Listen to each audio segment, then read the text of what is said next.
I'm ashamed to admit, like uh, had looked at his phone a few times, and I would just try to find any evidence. I don't know why we do this to ourselves sometimes, but I'd look for any evidence of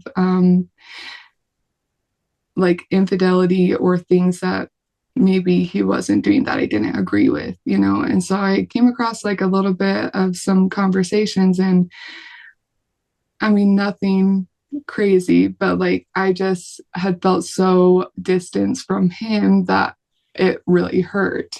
Oh, dear. Um, and I noticed that within myself, I was trying to build those relationships with other men also, because we both were missing that intimacy with, like, we both wanted, you know?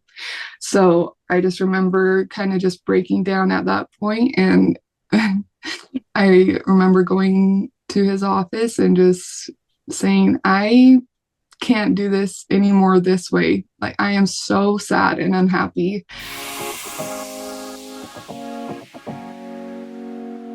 Welcome to the Empowered Wife podcast, where it's all about fixing your marriage without your man's conscious efforts, that you feel desired, taken care of, and special, even if your relationship feels hopeless. I'm Laura Doyle, and today I'm talking about whether compliments are important in a relationship. And I'm talking about 3 ways that you can get more compliments. My guest, Rebecca, was married to what she thought was a husband who seemed to be having emotional affairs with other women. She felt he was always angry with her. But when she experimented with the 6 intimacy skills, she got an immediate positive response. Today, not only is her marriage romantic and adventurous, every relationship in her life has gotten better. She's going to tell us how she did it so you can do it too. But first, let's talk about why compliments are so important in a relationship and 3 ways that you can get more.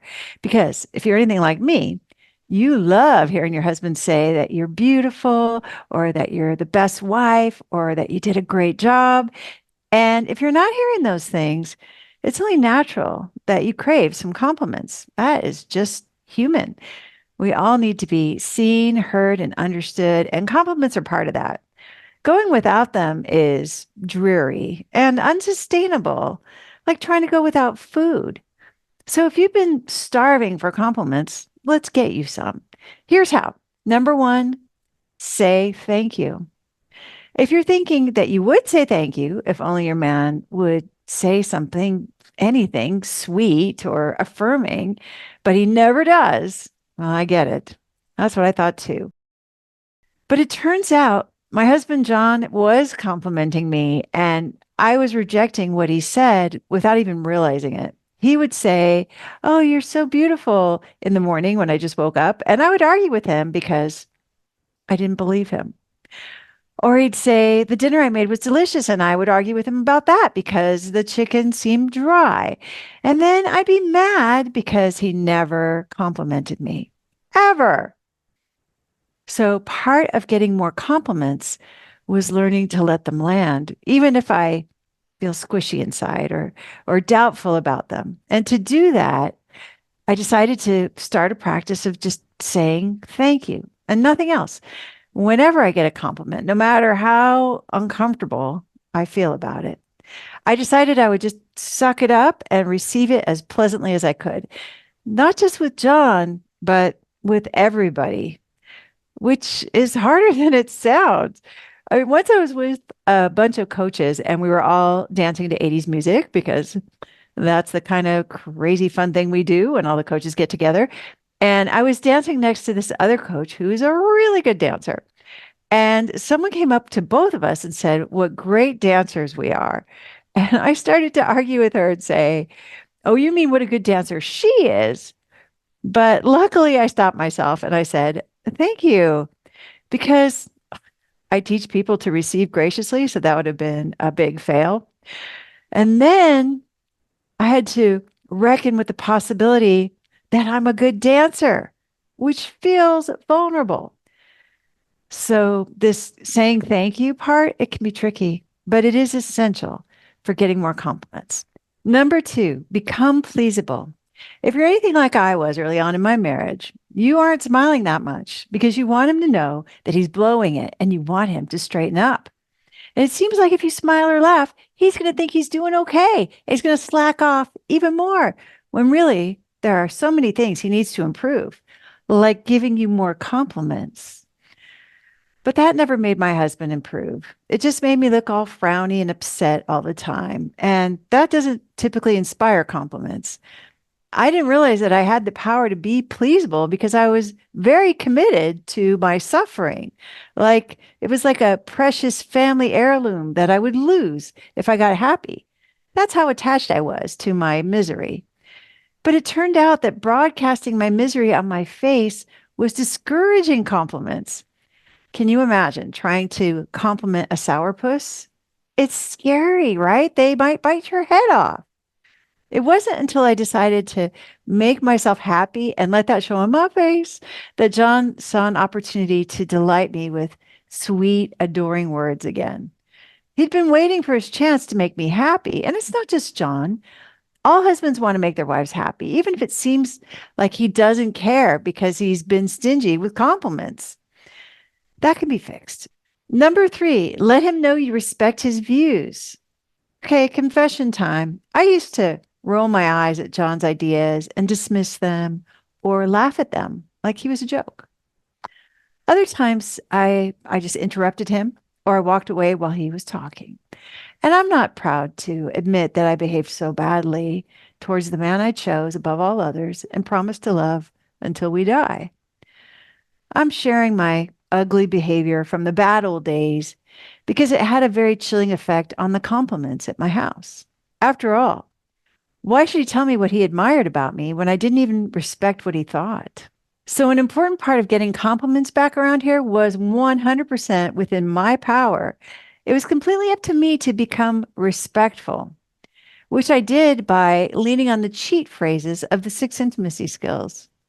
Suddenly, what he thought mattered, including when he complimented me, even if I felt uncomfortable hearing it.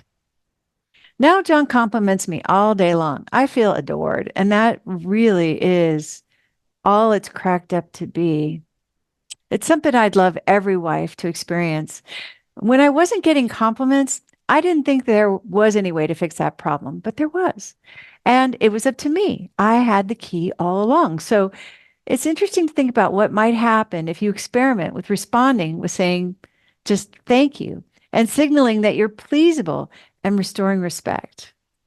I have exciting news for you because right now you can listen to my book, The Empowered Wife, for free with your Audible membership in the United States. So discover the 6 surprising secrets to attract your man's time, his attention, his affection when you listen to the Empowered Wife audiobook on Audible without using credits. You don't need any credits. It's free. The Empowered Wife has over 1,700 5-star reviews, and it also has some 1-star reviews too, because not everybody is ready to hear what they can do to fix their relationship without their man even knowing about it. And I get it. I wasn't ready either until my marriage was completely falling apart and we were on the brink of divorce. And then I learned from women with happy marriages what actually works. And now my marriage is shiny and amazing.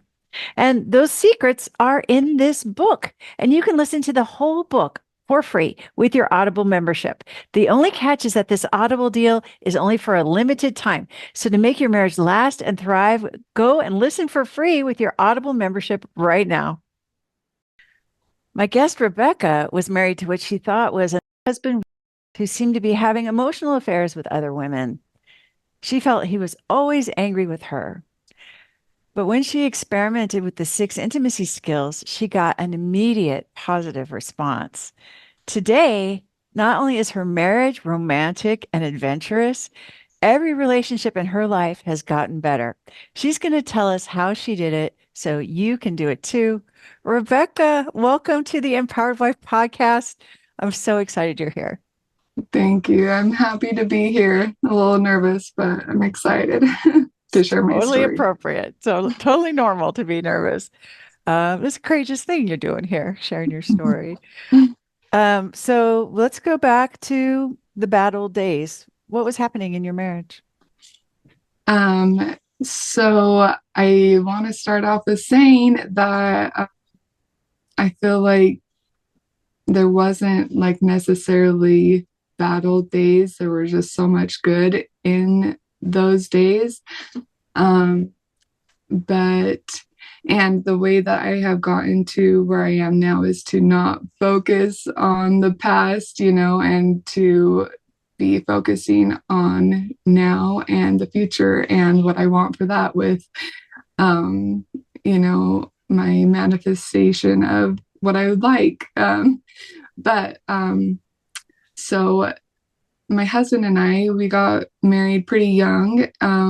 We had a really kind of romantic long distance kind of relationship. I was in Hawaii and he was um, on a mission in Kentucky for our church. And so we wrote letters for 2 years while he was on his mission. And it was just always super fun. He would just write the most like funny letters, and he would always send me inspiring quotes or scriptures. And um, he just was always so kind and positive towards me.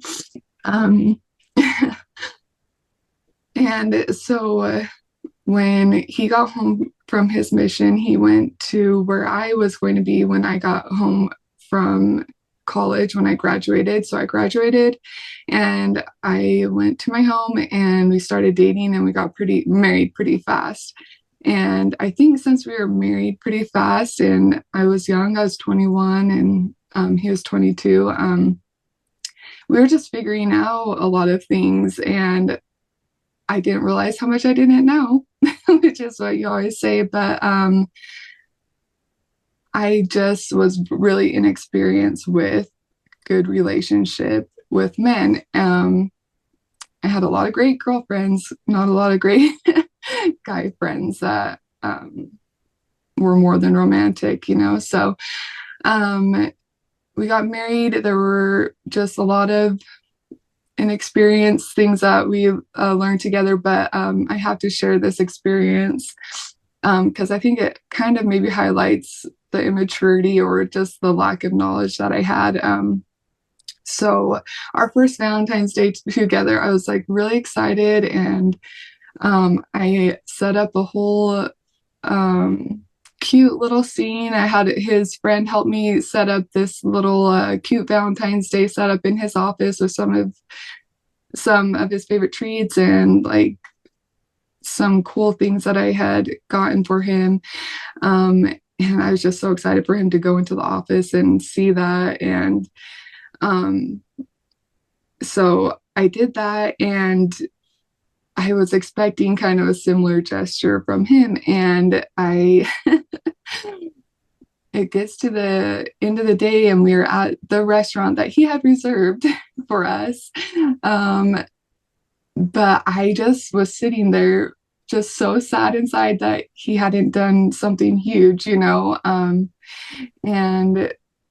I just started to tear up at the restaurant because I felt like neglected, and I wasn't realizing that he had reserved that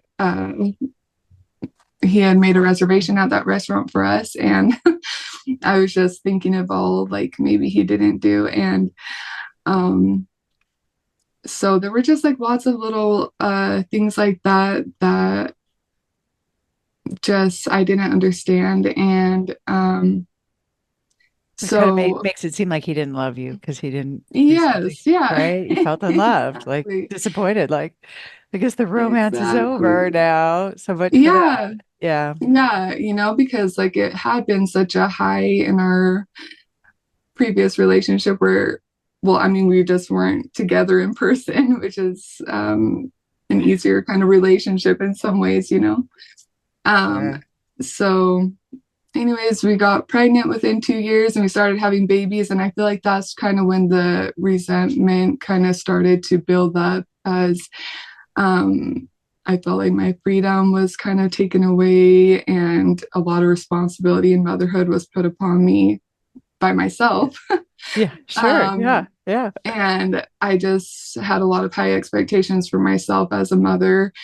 to be responsible, to teach my children in the gospel and in just academics. I got my degree in elementary education, and I just love education and teaching. And but I kind of put it upon myself to make sure that my kids were making choices that I deemed good.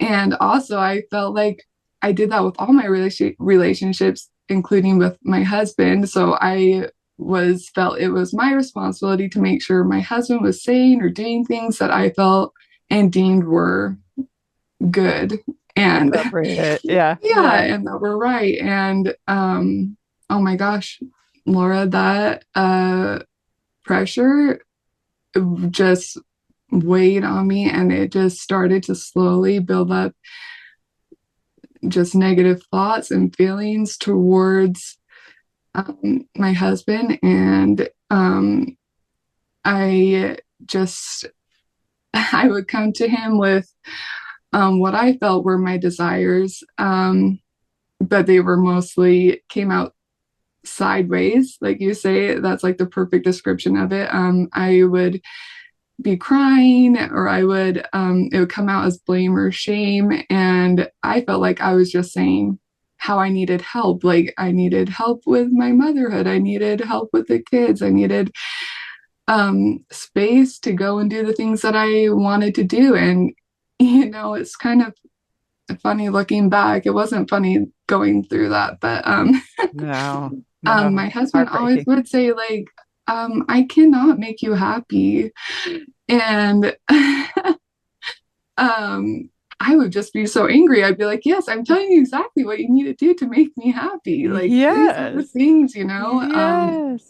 I didn't see that what his deeper message was, like, only you can do that for yourself. Only you can, like, I am doing all these things, and um like so many things, but like you're just not letting yourself be happy. Like I was holding on to things that were making me miserable, honestly. So anyways, with the pandemic, um he started working from home, and we had just moved, and I had a baby in 2020, so that was my third baby. And so just a lot of things. I moved away from my volleyball friends, a lot of my close friends, um, that I was kind of, I had was substituting that intimacy with my friends for like with my husband. Does that make sense? Because he was Yeah. like all wrapped up in his job and doing a great job at that. And I was doing a great job with being a mom. But kind of we grew apart a little bit because of the focus that we're putting into those other relationships.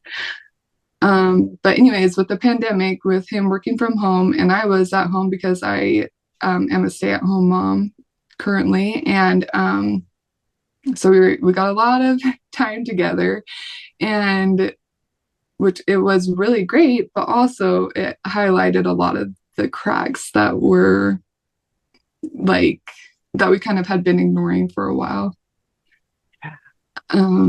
So I remember just I would kind of shop for pain and look for things that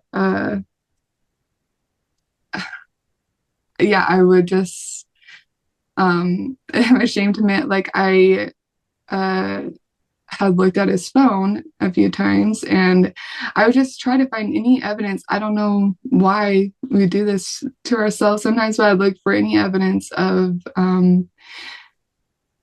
like infidelity or things that maybe he wasn't doing that I didn't agree with. And so I came across like a little bit of some conversations, and I mean, nothing crazy, but like I just had felt so distanced from him that it really hurt.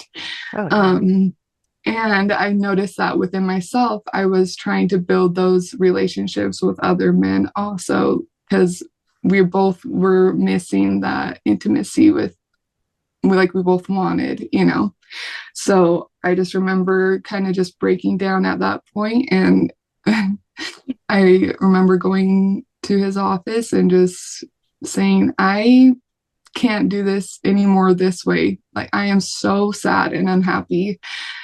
And, I thought a lot of it was his fault at that point. But as the journey went on and as I found, like, pretty soon after that, I feel like it was an answer to my prayers. But I came across your book, The Empowered Wife, and I started reading that immediately, and it really spoke to me, like your journey and your story. And um, I saw highlighted a mirror of things that I was doing in my own life that was creating my own unhappiness. So this was out of an incredibly low moment. You're going to his office Correct. crying, Yeah. saying, I can't do this anymore, meaning like were you saying like we should separate or divorce, or were you Um, just, or was it more just like a so random I cry for didn't, like, yeah. yeah, I knew that I loved him so much and that I should be happy because there were so many happy things. Like, we, I just have to say, we had so much goodness in our lives. We would go and go to the bike trail and have lots of great walks and go to the mountains and have fires, and we would go to the swimming pools and we spent a lot of time together. And um, I don't know, I wasn't happy. um, and I didn't know why. And I didn't know what was missing. So relate to you. Yeah, I remember feeling the Um, same way. so I at one point did say that, but I immediately regretted saying that, like, separation was maybe the only option. I immediately felt like, oh, I can't believe I just said that, but I just didn't have the answers. Yeah. Oh yeah. Was giving like maybe when he was saying like I can't make you happy or Oh, yeah, yeah. Yeah, like when he would say that I can't make you happy, or like, it was interesting, like a lot of the things I uh kept doing things to prove my value. So I would like make him lunch during, like, when he was at home, and I would clean the house, and I would do great things with the kids. And I just felt like if I just do enough, then like maybe finally I would be like worthy of like that, being cherished and being having that relationship that I wanted. Like, I felt like I had to work towards it, and none of it was ever good enough. It seemed like, because I still wasn't getting that intimacy that I wanted. I felt like that was the way to get it. But it's just by doing more and losing myself more and more in motherhood and in that relationship versus like filling my own cup. Like, so then, um, I love the analogy of like putting on, like in an emergency in an airplane, where you put on your own oxygen mask before you put it on your kids. I feel like that's so true.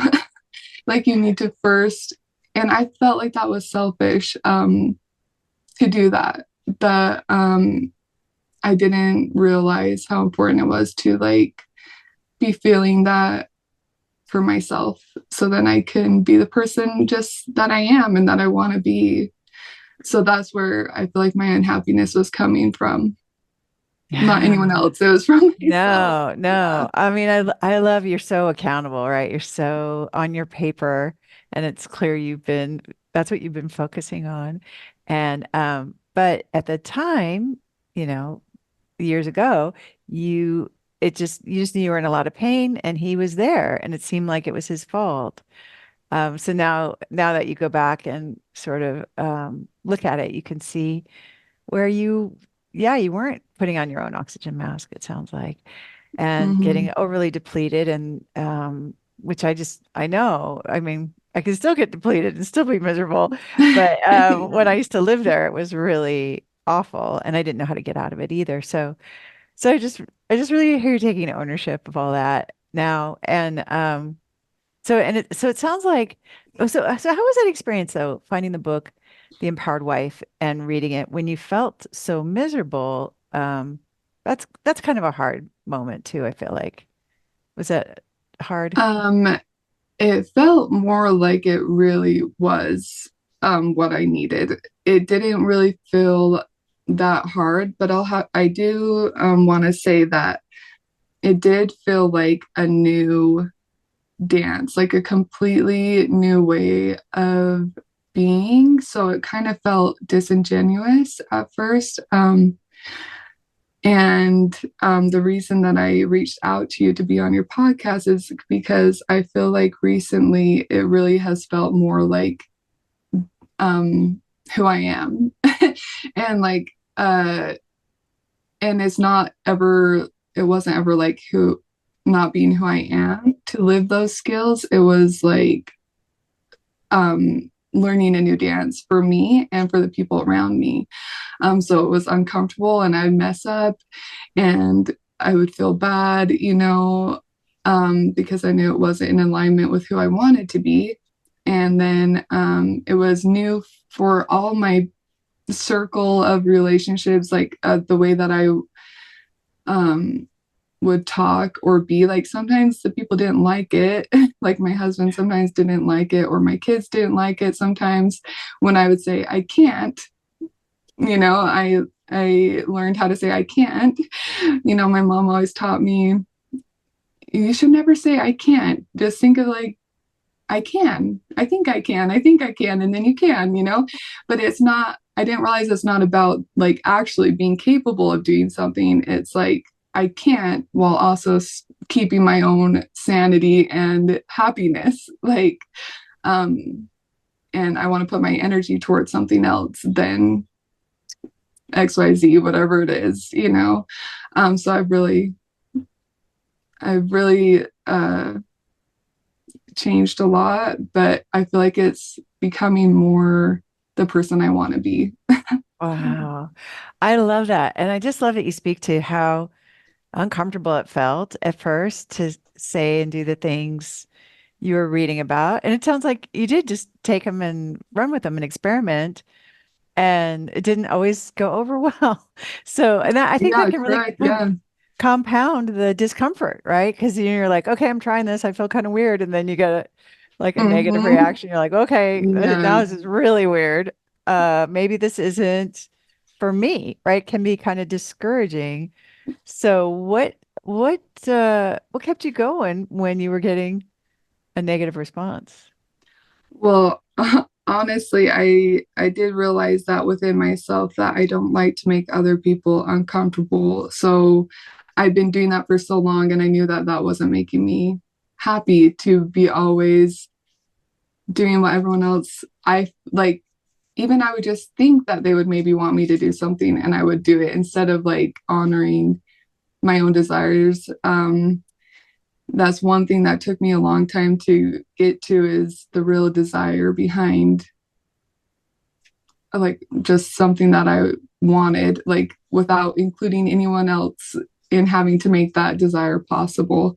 So I actually have this journal where I had to practice a lot with like writing down my desires and writing down what I started doing is writing down like all the good things in the day. And sometimes you're just in a dark place and it takes a while to see all the good that is in your life. And that kind of, well, that was me for sure. So I have this whole journal filled with um, just like great things that happened in my day, great things that my kids did, funny things they said, romantic things, or just thoughtful things that my husband does for me. And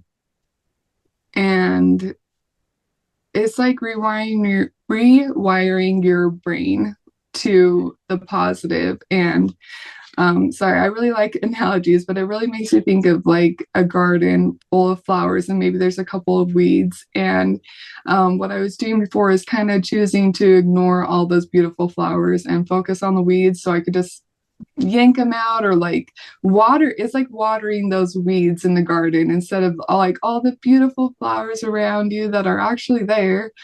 Um, and just choosing to focus on the weeds. They'll grow if you water them, or if you like just snap off the top, they'll grow back, and more plentiful. So I like to think of it as like watering all those beautiful flowers that are actually real in your life too. And there are still weeds, but it's not necessary to focus on them, or um and to let the person maybe pull out their own weeds. And it actually made me focus a lot more on my own decisions and my own uh, life. And I, by doing so, it's been uncomfortable. Like you say, like I have been going to therapy. I went to a lot of physical therapy with my pregnancy to focus on my own health, and um, just I just have really gotten back into my art and my sewing, and I'm actually doing this interview in my own office that my husband set up for me because he knew that I wanted it, and this is where I do like all my art and journaling and sewing, and I've been doing volleyball, and this morning I went on a bike ride, and just feeling my cup and my happiness. Yeah. I love that. And a lot of that it wasn't happening as much, it sounds like before. Yeah. And even if it was happening, it wasn't really filling my cup because I would kind of negate it with focusing so much on those things that I didn't like that were happening. Yeah. Yeah. Mm-hmm. I can relate to that. So, and you mentioned that you got a very positive response kind of right out of the gate. What was the first thing you Yeah. tried? I think like the easiest things to start doing were like the little phrases that you have with like whatever you think, and um, I hear you, and I can't. Actually, my husband really didn't like I can't, but I was okay with that. But just when I felt like I am a teacher, so I felt like I always had to have a response for something that he said, and if it was right or wrong, I had to decipher if it's right or wrong, and then like let him know what I thought about it. But whatever you think, it just feels so nice to not have to decipher what they're thinking is good or not. Like it's kind of funny to say it out loud, but like obviously, and even with my kids I use that, and they it has been so freeing, and I hear these phrases back um in response, and it does feel nice to just be heard. And I remember like I was experimenting, and I started using I hear you with my husband a lot, and like within like the first week he was like he told me, I feel really heard when you say I hear you. And I was like, oh, this is working. And even when it didn't quote unquote work towards the way that I wanted it to, that's actually not the point. The point is for the skills to change my life the way that feels empowering to anybody, honestly. But it's not about changing other people, which I really love. It's not about changing the people around you. It's all within my power to change, and that actually feels great. What a relief, right? To know you Yeah. had the power all Mhm. along. And Yeah. it, and it does sound like actually it sounds like your husband did change in a way and your maybe your kids too, because they're saying you started saying these phrases to change your heart and then you hear them echoed back to you and that feels nice too. So it does sound like you made a shift in the culture of your home. Is that right? Oh, for sure. It's so it's so cool. Because all the things that I wanted before are the same as what I want now, but what I was doing wasn't creating that kind of environment, and I didn't know why. I wanted my kids to want to spend time around me. I wanted my kids to be happy, to love learning, and I wanted my husband to want to be around me and to have fun together. I didn't know why that wasn't really happening. But now the culture in our home is so special. I have so many examples of it, but we're just more of a team. And my kids, the other night we were in my husband's office and he was playing the drums because he plays the drums, and we were all dancing and singing, and like three of my kids were on top of me, just snuggling me. And I just like, there's so many moments like that, but I just felt like this is exactly what I wanted. And it's happening by giving respect to even my kids, like I have 4 kids now, 8 to 3 months, and all of them deserve respect. Of course they need boundaries that help them, but it creates a culture of love, and mistakes are okay in our house. And that's the quickest way to learn, I think, at least for me. The quickest way that I learn is from all the mistakes that I made, and to know what I don't want. So, So I just hear it's very moving to hear there's joy in your family life. And it's like a dream come true because it sounds like maybe even back when you guys were writing to each other long distance, like this is the family life you envisioned where he's playing the drums and the kids are on top of you and everybody's having a great time and enjoying being together. Uh, so it sounds safe and relaxing and fun. it is, and that's how I want everyone else to feel around me, to not be on edge because of maybe how I'm feeling that day. And so I just have, honestly, like, just thousands of experiences within, it's been, I think, 3 years since I've been practicing the skills, and I don't feel perfect at it, and I make mistakes still, and I have to apologize, but now I know what to do. Before, when I would make mistakes, I felt like there had to be a cold war. I felt like the people around me had to know that I was unhappy with whatever they said or did that I didn't like, or that hurt my feelings. And, the little phrases like ouch, or I hear you, or just that self care really make those moments, just to get over those moments a lot faster. And um, I just, so the biggest gift isn't like all the literal presents that my husband has gotten for me. Like, it's just so many. Like, I feel like that's one of his biggest love languages that I didn't always like necessarily accept gracefully before. But now I know how to accept that love. And like, I just, so it's not really all those things, or like the romantic um dates that we've had, which we've had a lot of those. And I think I told you that we went on a helicopter ride, and um, just like really crazy things that I didn't ever expect to happen before. But I feel like the greatest relationship that has changed is the relationship with myself. And that like as a result is affecting all the relationships around me. But I think that's the most important relationship that it has changed is the one with myself, being true to who I want to be.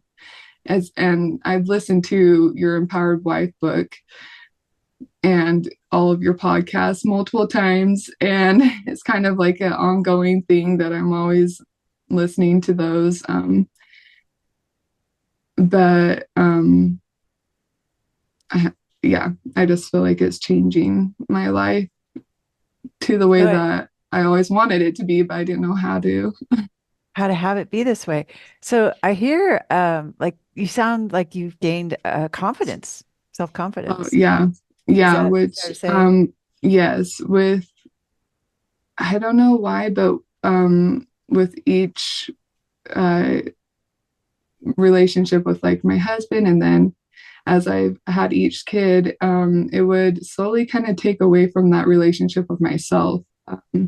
I kind of felt more distant from myself and who I even was, and what my desires even were. And that's something I still have to like keep that connectedness to myself while having all these different relationships. Um, and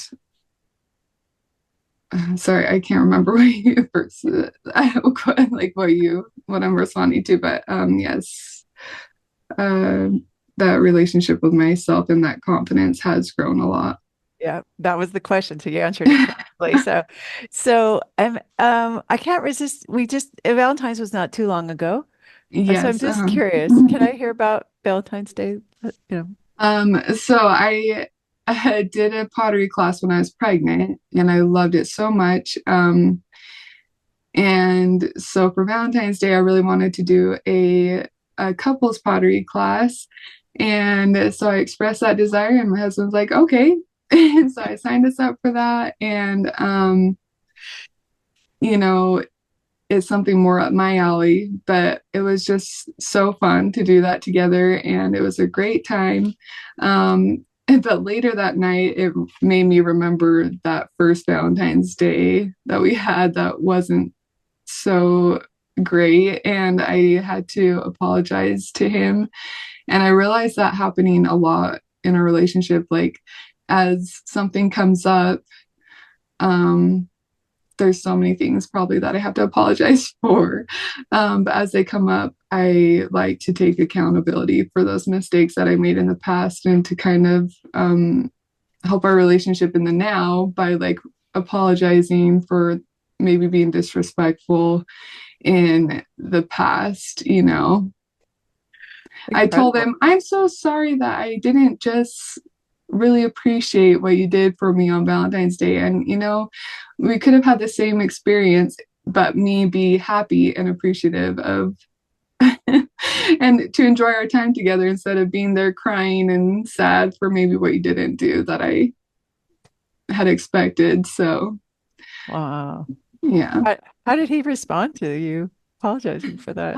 He, it's kind of funny because he's like, yeah, I remember that. And I remember going into my office and seeing that all that you had done for me and thinking, oh no, like knowing that he didn't do as much as I had per se for Valentine's Day. And I was like, oh, that's so interesting that that was your thought about that day, you know. And um, I kind of feel embarrassed, but like that used to be, I mean, we have told a couple of friends or family like about that Valentine's Day, and I would always tell it in a way like, yeah, Dave didn't do anything for me on that day, you know,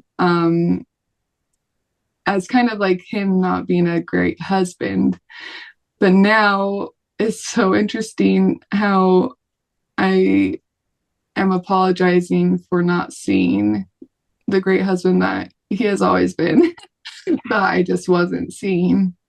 Yeah, before it was all weeds, and now you've got some beautiful Mm, flowers in your garden. yeah, for sure. That were always there, honestly. They were always there. Yeah, I Yeah. love that. I love that. And so, and what is your marriage like now? Um, you know, it. is really fun. We laugh a lot. No one makes me laugh as much as my husband does. No one makes me feel as special and beautiful as he does. Just so many, there's so many moments like that. Um, I'll see him list holding our little 3 month baby, and we just every night we basically just obsess over her after my other older kids are asleep. We just have like just these tender moments together talking about how perfect our little baby is and just laughing and smiling and um, just more peaceful. And it's not perfect, but I know what to do when it's not perfect and to not dwell in the weeds in those times. And having written down like so many great memories that are true, also, like maybe the bad things are true, like maybe those weeds really are real in your life, but also so are the flowers. So if I focus on those flowers, that really helps me get over those maybe And not yeah. ideal times.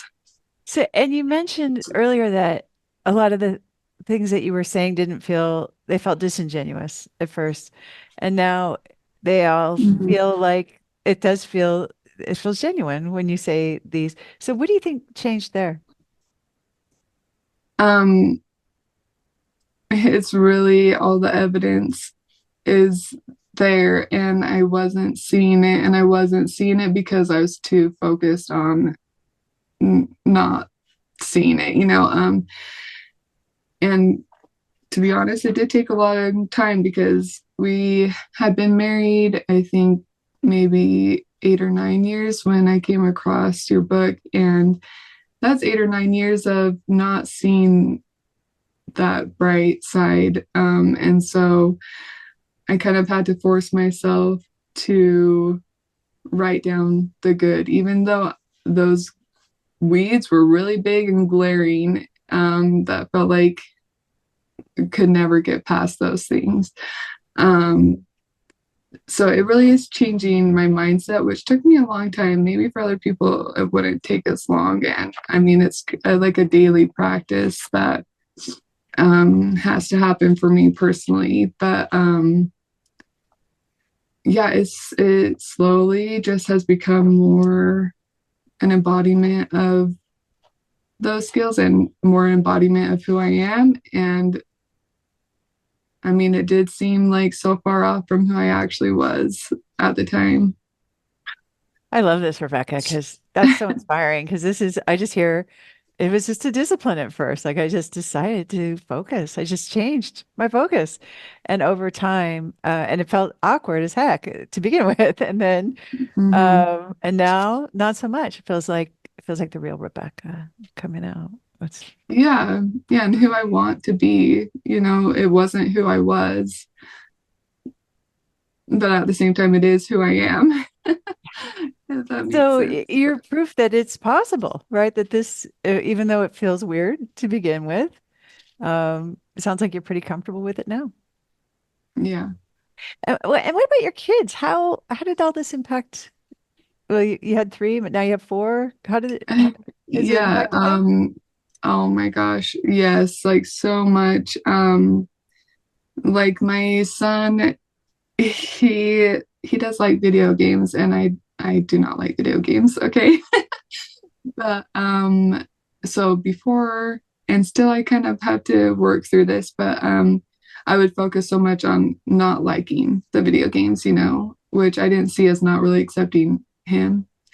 Um, but as I have like I'll apologize to him for being disrespectful when I interrupt him when he's talking, and I will use duct tape, as you say, like when he's talking, and I don't have to correct, because kids, they don't have an understanding of a lot of things, right? And so I have to put that duct tape on to like correct them, like when they say something that's not true, or I don't know why it's so hard for me to not correct them, but like to just let them talk and to let them, figure out their own little things that they have going on.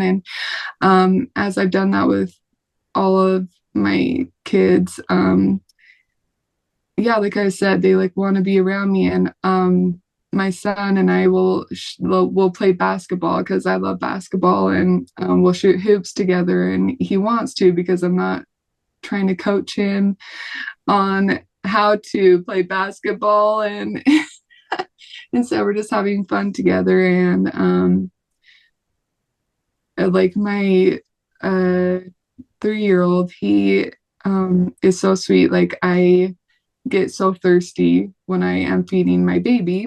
And just the other day, he just filled up my water bottle and brought it into me. He'll get the diapers for our little baby, and he'll give her a million kisses every day. And we just enjoy being together, and they're all happy to help, which I I wanted before, but they're just such great kids, and I just focusing on their greatness really helps them to be great. So you So, sound like the an empowered mother, like you're bringing out the oh, best for in your sure, kids for instead of, sure, yeah, instead of maybe focusing on their shortcomings or, yeah, things that they make up or, yeah, things that you want to correct. yeah. So Mhm. that sounds exciting. It really is, and 4 kids is a lot, but it has never felt better than, like, it should make sense that it's a lot harder, right, with 4 kids now. Yeah, yeah, But it doesn't feel that way because of what my focus is on, and I mean, sometimes, of course, it is still hard, but if you put your focus on the right things, or the focus on the things that you would like instead of what you do not want. Like I was putting a lot of focus on the things I don't want, and I kept getting more of that. But as I put my focus on the things that I do want, I get more of that. So, awesome.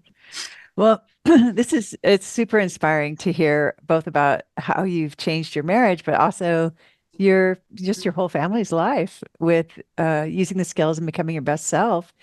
What's your best tip to somebody who's feeling stuck where you were, where there's so many things wrong and she's feeling like her husband's not giving her the things that she needs to be happy, and she wants what you have now, where she feels like there's no one that makes her laugh harder than him. Like there's this playfulness and this joyful environment in your home.